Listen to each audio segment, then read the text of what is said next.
ದೇವರು ಪ್ರೀತಿಸುವ ಪ್ರೀತಿಯ ಬಿಗ್ ಜೆ ಟಿ ವಿ ಪ್ರಿಯ ವೀಕ್ಷಕರಿಗೆ ನಮ್ಮ ಕರ್ತನಾದ ಯೇಸು ಕ್ರಿಸ್ತನ ಹೆಸರಿನಲ್ಲಿ ನಿಮ್ಮನ್ನು ವಂದಿಸಿ ಸ್ವಾಗತ ಬಯಸ್ತಿದ್ದೇವೆ. ಬನ್ನಿರಿ, ದೇವರ ವಾಕ್ಯವನ್ನು ಇಂದು ನಾವು ಅಧ್ಯಯನ ಮಾಡಿಕೊಳ್ಳೋಣ. ಇಂದಿನ ನಮ್ಮ ಅಧ್ಯಯನ ಲೂಕನು ಬರೆದ ಸುವಾರ್ತೆ, the gospel according to Luke, chapter 13 ಅಧ್ಯಾಯ.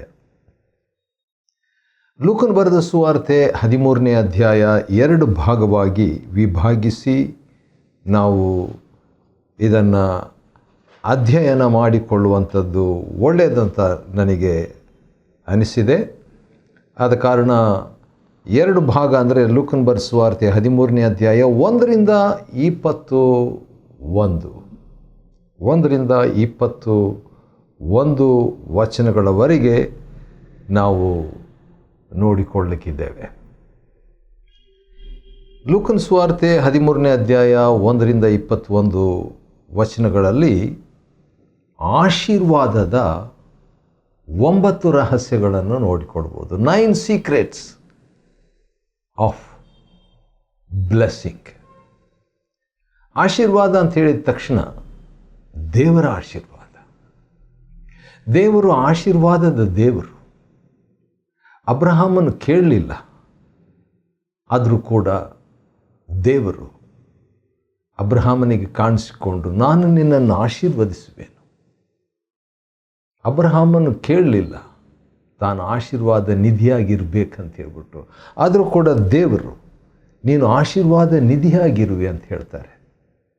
ಅಬ್ರಹಾಮನು ಕೇಳಲಿಲ್ಲ ಭೂಲೋಕದ ಎಲ್ಲ ಕುಲದವರಿಗೆ ಅಥವಾ ಕುಟುಂಬಗಳಿಗೆ ಅಬ್ರಹಾಮನ ಆಶೀರ್ವಾದ ನಿಧಿಯಾಗಿರುವಂಥದ್ದು. ಆದರೂ ಕೂಡ ದೇವರು ಭೂಲೋಕದ ಎಲ್ಲ ಜನರಿಗೆ ನೀನು ಆಶೀರ್ವಾದವಾಗಿರ್ತಿ ಎಂಬುದಾಗಿ ದೇವರು ಅಬ್ರಹಾಮನಿಗೆ ಮಹಾ ಆಶೀರ್ವಾದವನ್ನು, ಅಂತಾರಾಷ್ಟ್ರೀಯ ಆಶೀರ್ವಾದವನ್ನು, ಇನ್ನೂ ಹೇಳಬೇಕಾದರೆ ನಿತ್ಯ ಆಶೀರ್ವಾದವನ್ನು, ಈ ಆಶೀರ್ವಾದವು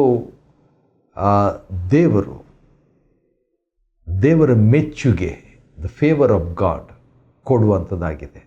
ಆದ ಕಾರಣ ಲೂಕ 13:1ರಿಂದ 21 ವಚನಗಳಲ್ಲಿ ಆಶೀರ್ವಾದದ 9 ರಹಸ್ಯಗಳು. ಮೊದಲನೇ ರಹಸ್ಯ ದೇವರ ಕಡೆಗೆ ತಿರುಗಿಕೊಳ್ಳುವುದು. ಲೂಕನು ಬರೆದ ಸುವಾರ್ತೆ 13ನೇ ಅಧ್ಯಾಯ 3ನೇ ವಚನದಲ್ಲಿ ಯೇಸು ಸ್ವಾಮಿ ಹೇಳುವಂಥ ಒಂದು ಮಾತು ಏನಂತ ಹೇಳಿದ್ರೆ, ಪಿಲಾತನು ಏನೋ ಒಂದು ಕೃತ್ಯವನ್ನು ಮಾಡಿರುವಂಥ ವಿಷಯ ಯೇಸು ಸ್ವಾಮಿಗೆ ತಿಳಿಸಿದ್ರು. ಆದರೆ ಯೇಸು ಸ್ವಾಮಿ ಹೇಳುವಂಥದ್ದು ಏನಂತ ಹೇಳಿದ್ರೆ, ಆ ಗಲಿಲಾಯದವರು ಅಂಥ ಒಂದು ಭೀಕರವಾದ ಕೊಲೆಗೆ ಈಡಾಗಿದ್ದರು.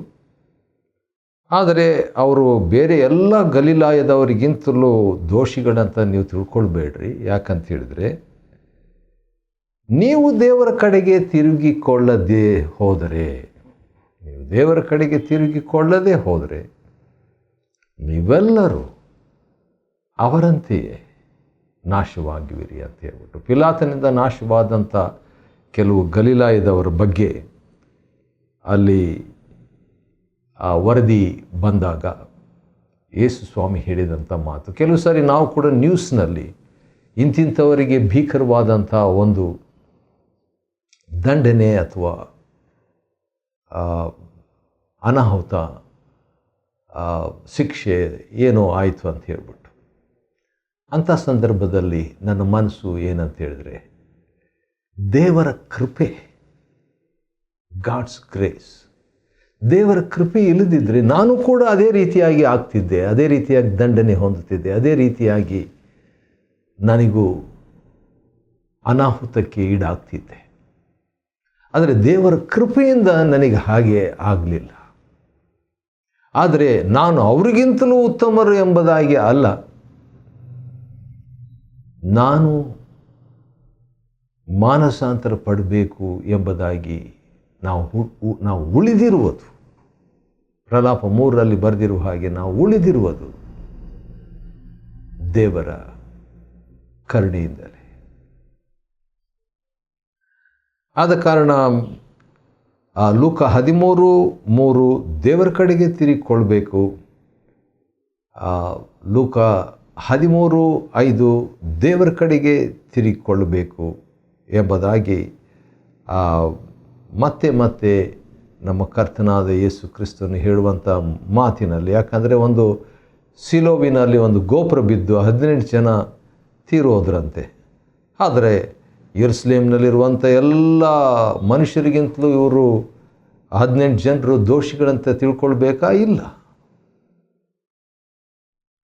ನಾವು ಉಳಿದಿರುವುದು ಮಾನಸಾಂತರಕ್ಕಾಗಿ, ಅಥವಾ ನಾವು ಉಳಿದಿರುವುದು ಪಶ್ಚಾತ್ತಾಪಕ್ಕಾಗಿ, ಅಥವಾ ನಾವು ಉಳಿದಿರುವುದು ದೇವರ ಕಡೆಗೆ ತಿರುಗಿಕೊಳ್ಳುವುದಕ್ಕಾಗಿ. ನಾನು ಉಳಿದಿರುವುದು ದೇವರ ಕಡೆಗೆ ತಿರುಗಿಕೊಳ್ಳುವುದಕ್ಕಾಗಿ.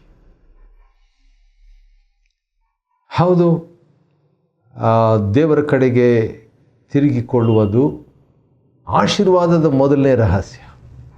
Repentance is the first secret of all spiritual blessings. ಎರಡನೇದಾಗಿ, ಒಬ್ಬ ಮನುಷ್ಯನಿಗೆ ಒಂದು ದ್ರಾಕ್ಷಿ ತೋಟ ಇತ್ತಂತೆ, ಒಂದು ಅಂಜೂರದ ಮರ ಕೂಡ ಇತ್ತಂತೆ ಆ ತೋಟದಲ್ಲಿ. ಅವನು ಬಂದು ಫಲವನ್ನು ಹುಡುಕ್ತಾ ಇದ್ದನು. ಮತ್ತು ತೋಟ ಮಾಡುವಂಥ ವ್ಯಕ್ತಿಗೆ, ಈ 3 ವರ್ಷಗಳಿಂದ ನಾನು ಈ ಅಂಜೂರದ ಮರದಲ್ಲಿ ಫಲ ಹುಡುಕ್ತಾ ಬಂದಿದ್ದೇನೆ, 3 ವರ್ಷ. ಆದರೆ ಏನು ಸಿಕ್ಕಲಿಲ್ಲ. ಆದ ಕಾರಣ ಇದನ್ನು ಕಡಿದು ಹಾಕು ಎಂಬುದಾಗಿ ಯಜಮಾನನು ತನ್ನ ದ್ರಾಕ್ಷಿಯ ತೋಟ ಮಾಡುವಾತನಿಗೆ ಹೇಳಿದಾಗ, ದ್ರಾಕ್ಷಿಯ ತೋಟವನ್ನು ಮಾಡಿದ ವ್ಯಕ್ತಿ ಉತ್ತರವಾಗಿ, ಒಡೆಯ, 8ನೇ ವಚನ, ಲೂಕನ ಬರೆದ ಸುವಾರ್ತೆ 13ನೇ ಅಧ್ಯಾಯದ 8ನೇ ವಚನದಲ್ಲಿ, ಒಡೆಯನೇ, ಇನ್ನೊಂದು ವರ್ಷವೂ ಇದನ್ನು ಬಿಡು, ಇನ್ನೊಂದು ವರ್ಷ ಇದನ್ನು ಬಿಡು, ಕಡಿದು ಹಾಕು ಎಂಬುದಾಗಿ ಯಜಮಾನನು ಹೇಳಿದಾಗ, ಮಧ್ಯಸ್ಥಿಕೆಯ ಒಂದು ಪ್ರಾರ್ಥನೆ, ಮನವಿಯನ್ನು ಸಲ್ಲಿಸಿ, ಇನ್ನೊಂದು ವರ್ಷ, 1 more year ಎಂಬುದಾಗಿ ಹೇಳುವಾಗ, ಅದರಿಂದ ನಮಗೆ ತಿಳಿಯುವಂಥ ಒಂದು ಸಂಗತಿ ಏನಂತ ಹೇಳಿದರೆ, ಯೇಸು ಕ್ರಿಸ್ತನ ಮಧ್ಯಸ್ಥಿಕೆಯ ಪ್ರಾರ್ಥನೆ. ಹೌದು, ಆಶೀರ್ವಾದದ ಎರಡನೇ ರಹಸ್ಯ ಏನಂದರೆ, ಯೇಸು ಸ್ವಾಮಿ ನಮಗಾಗಿ ಪ್ರಾರ್ಥನೆ ಮಾಡ್ತಿದ್ದಾರೆ, ಯೇಸು ಸ್ವಾಮಿ ನನಗಾಗಿ ಪ್ರಾರ್ಥನೆ ಮಾಡ್ತಿದ್ದಾರೆ. ಆತನ ನಾಮಕ್ಕೆ ಸ್ತೋತ್ರವಾಗಲಿ. ರೋಮ 8ನೇ ಅಧ್ಯಾಯ,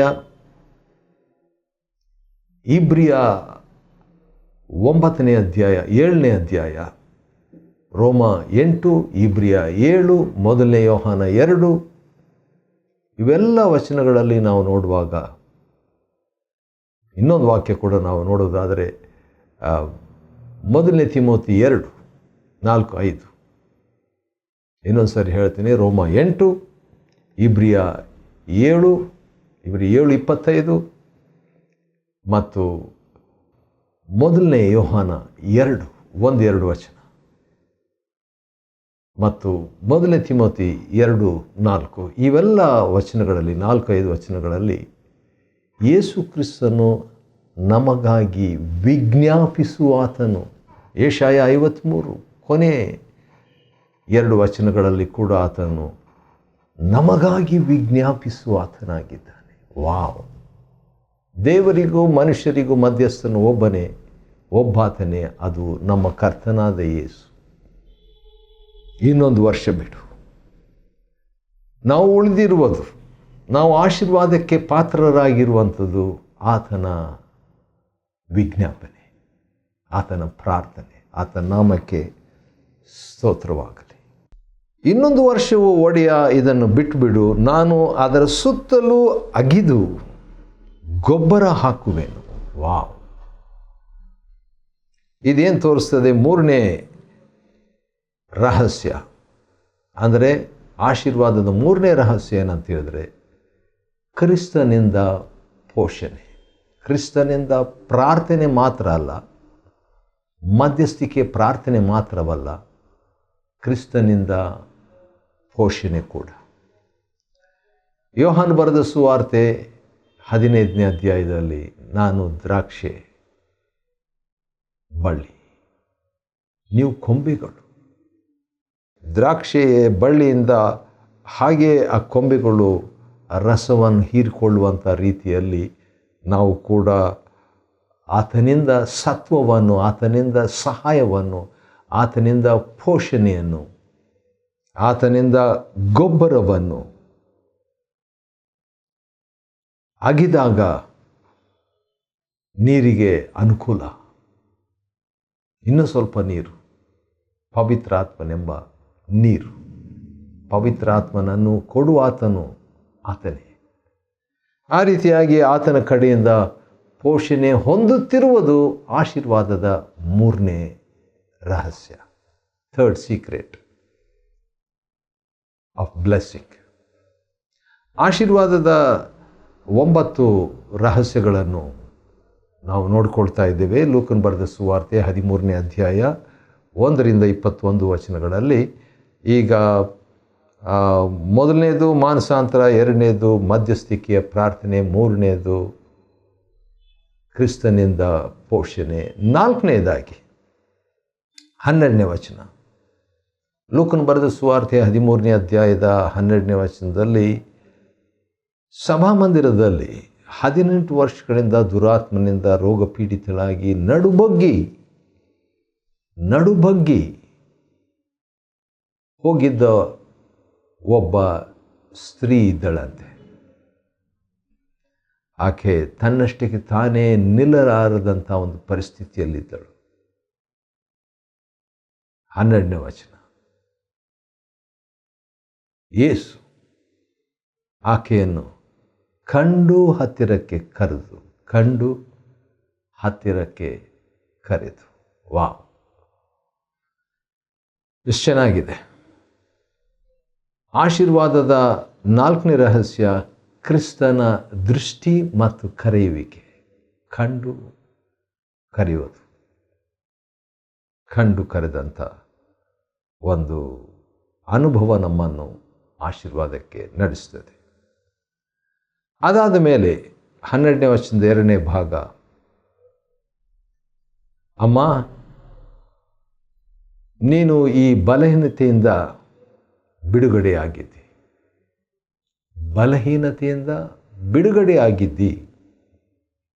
ಇನ್ನೂ ಆಗಿಲ್ಲ, ಆದರೆ ಯೇಸು ಸ್ವಾಮಿ ಆ ರೀತಿಯಾಗಿ ಮಾತನಾಡೋದ್ರಿಂದ ನಾವೇನು ತಿಳ್ಕೊಳ್ತೇವೆ?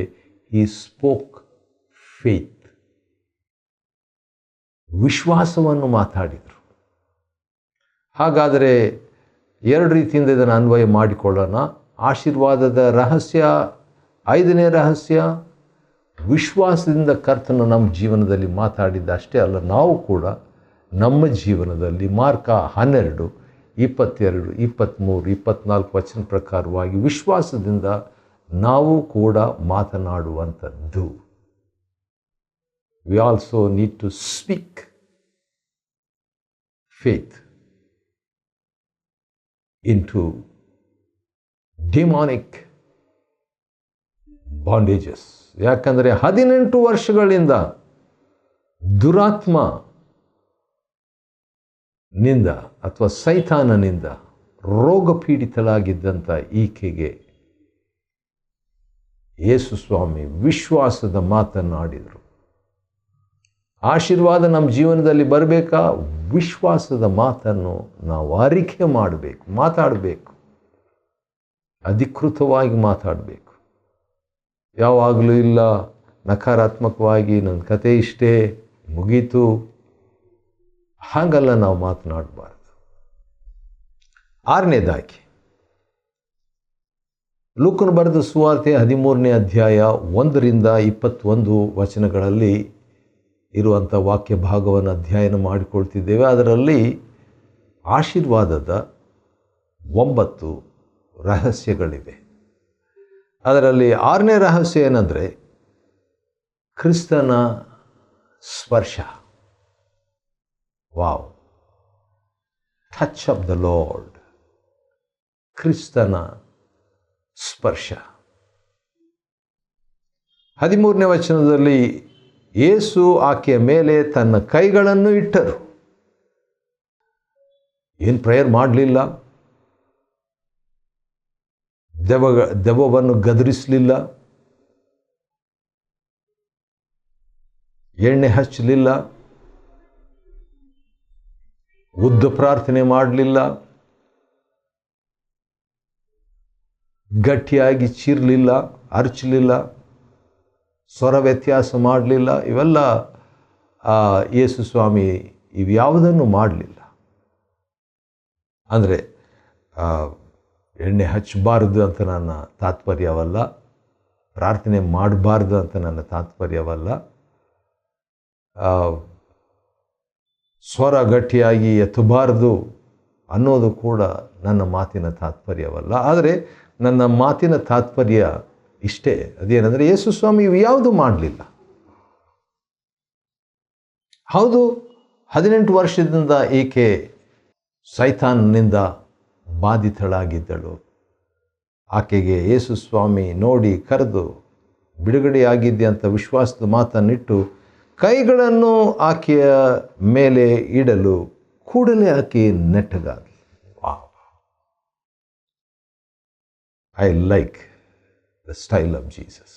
ಯೇಸುವಿನ ಶೈಲಿ ನನಗಿಷ್ಟ.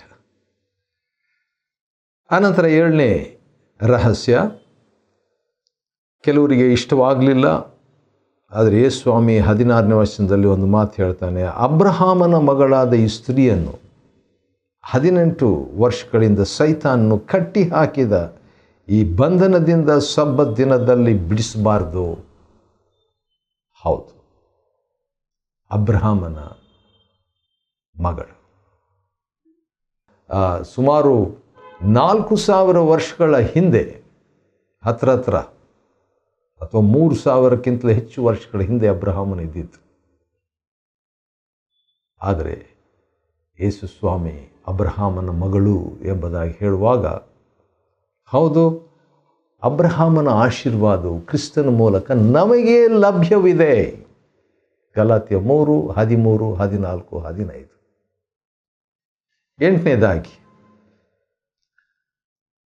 ಆಶೀರ್ವಾದದ 9 ರಹಸ್ಯಗಳನ್ನು ಲೂಕ 13ರಿಂದ ನಾವು ನೋಡ್ತಾ ಇದ್ದೇವೆ. 8ನೇ ರಹಸ್ಯ ಏನಂದರೆ ಸಾಸಿವೆ ಕಾಳಿನ